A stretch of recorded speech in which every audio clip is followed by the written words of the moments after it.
Konbanwa. This is Yuki and I'm with the Colorado Geisha.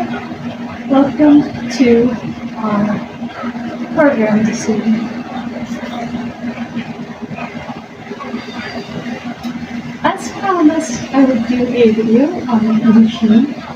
You might have seen my first video, but now I'm going to add to it. I started doing Henshin years ago. Well, I call it Henshin / kimono style. Henshin is where people can dress up like this, geisha style, like style.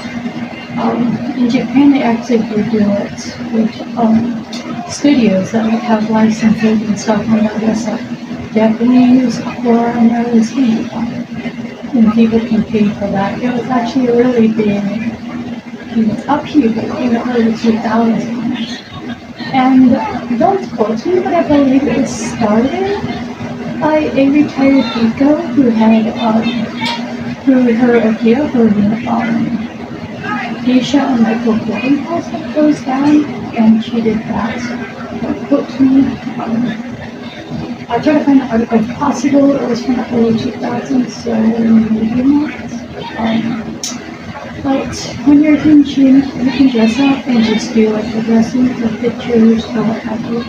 Or you can also dance, entertain people, educate people, play Ozashiki Ozogi, which is like Tora. You can also do traditional Japanese dance. Some people also sing traditional Japanese songs and play traditional Japanese instruments, such as the shadow song, the Tsutsume drum. Some people play flute, Japanese flute. It just kind of depends on each individual person. Sometimes there are finances and location as well.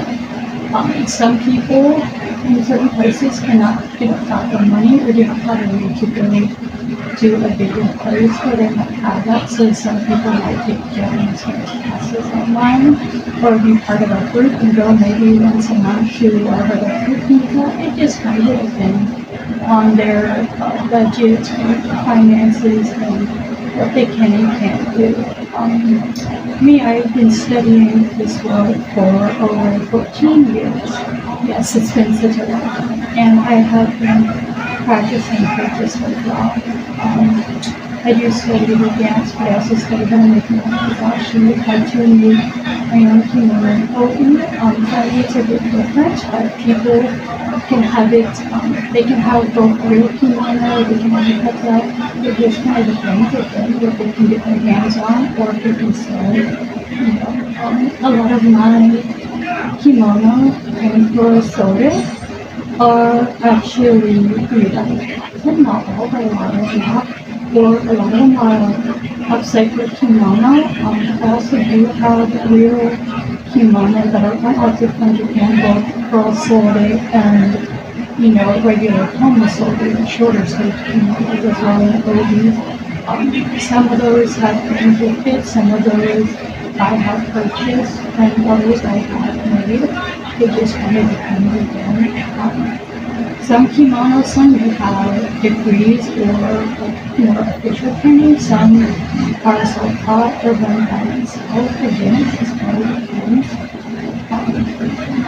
So yes, I will be uploading a clip of Preformer in possibly this video, if not upload a link to that or something.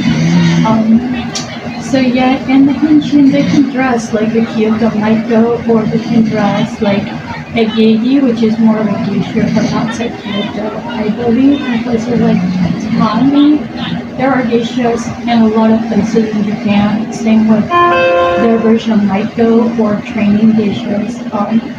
In Tokyo, they're called I will put the name because I'm going to say it wrong.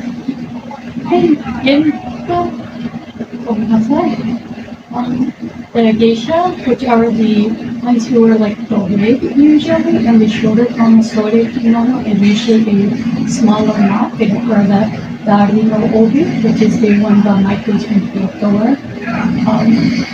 And they are mostly like older people. They don't always wear wigs, but and like makeup, some do, some don't, kind of depends.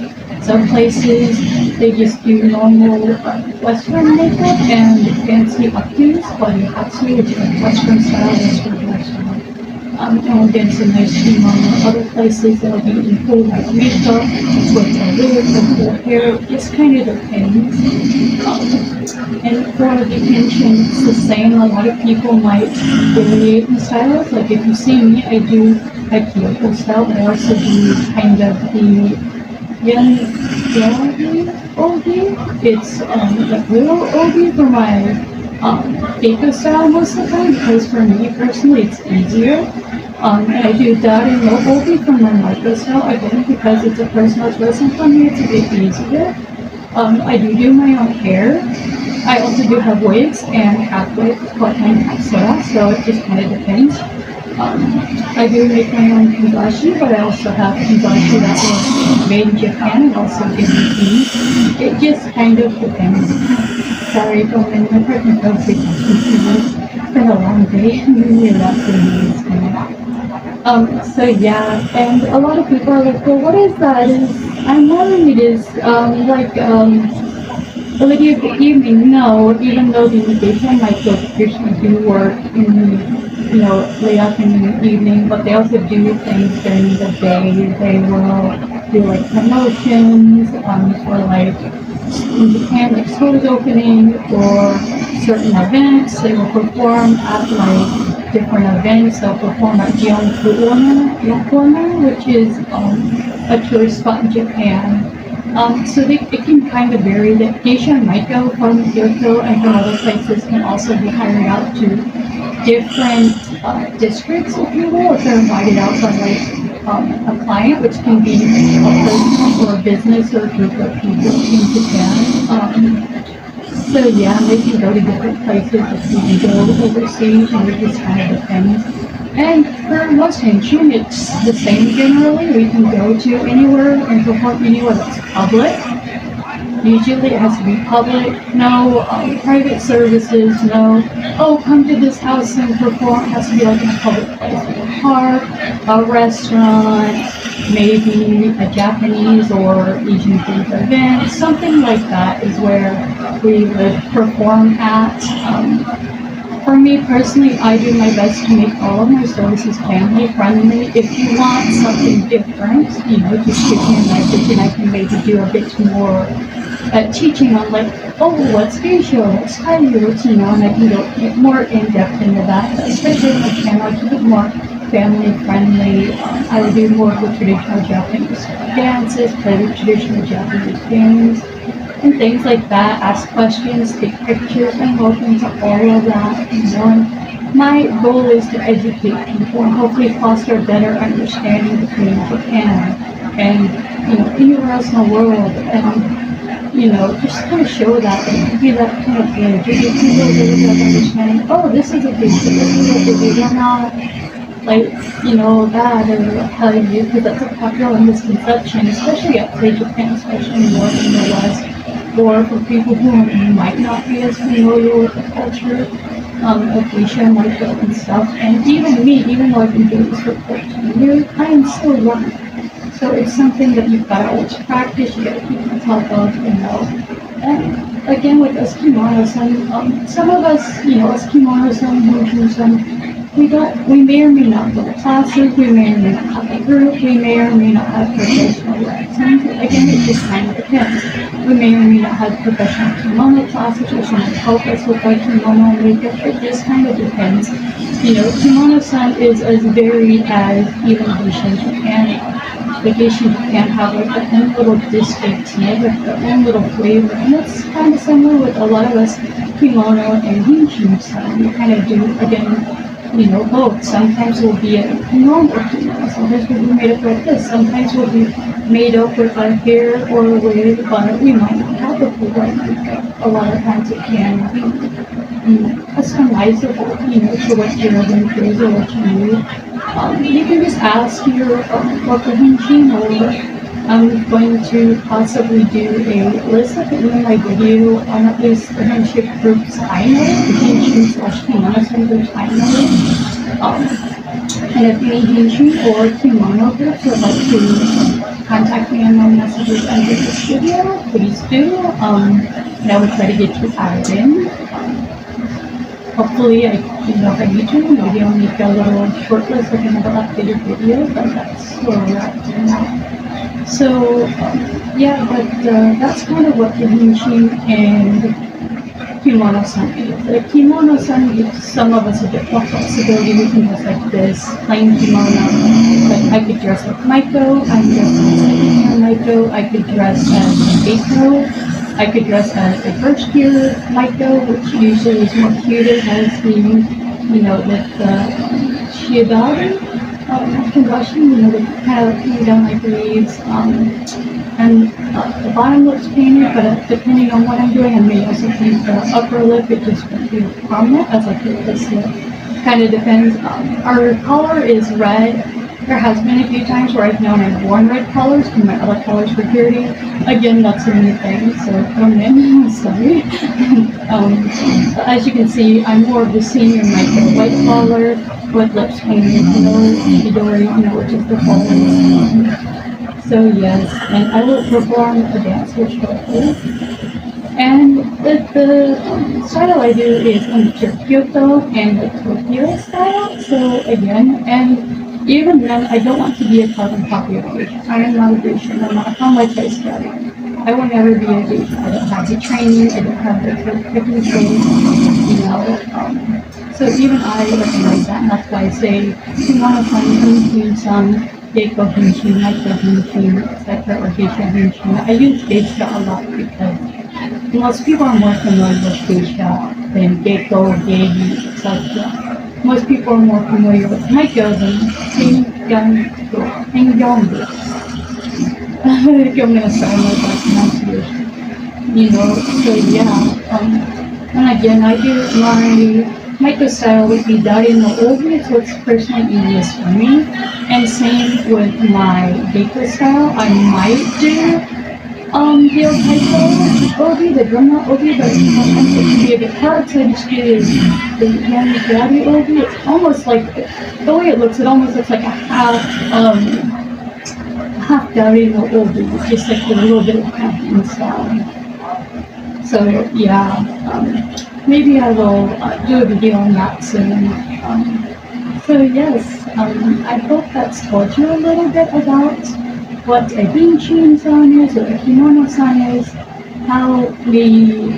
what we do with it, what we kind of want to teach, what our goals are. This is generally our goals, but again, each Kimono-san and Henshin group is different. So, it might also depend on that. And for me personally, I don't want to be a carbon copy of a Kyoto Geiko, a Tokyo Geiko, or Maiko, or Hengyan, or Yeiji, or whatever. So I do my dances a bit different.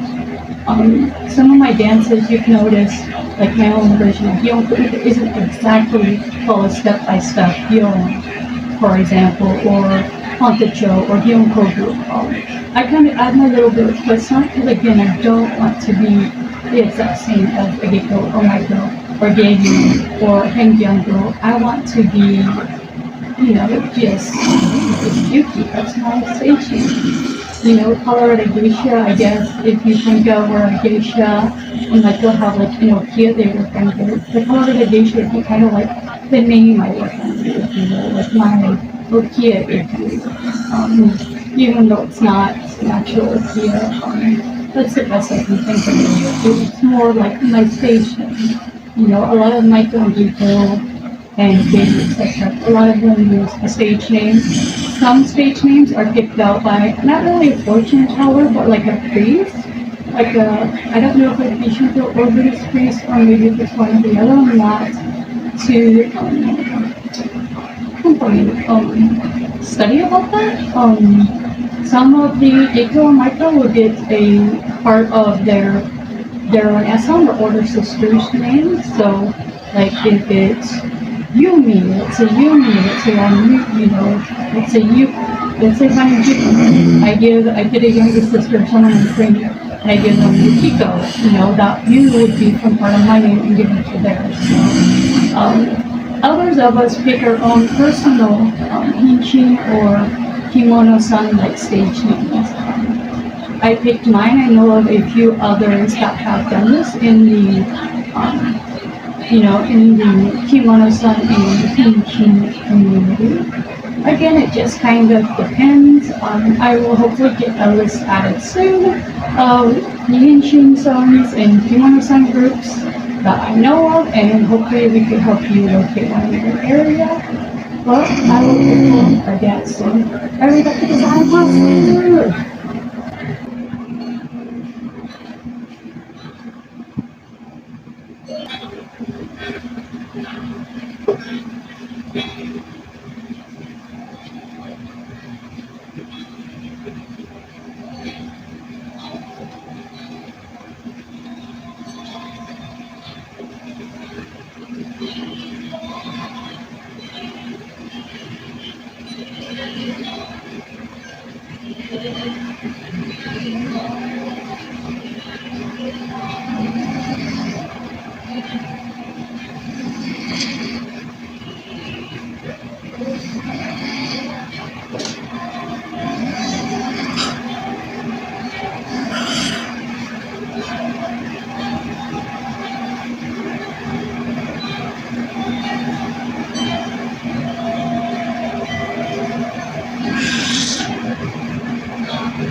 You enjoyed the first part of the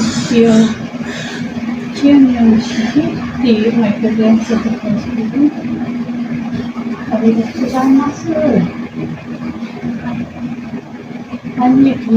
This has been a special presentation by Colorado Geisha. Arigatou gozaimasu.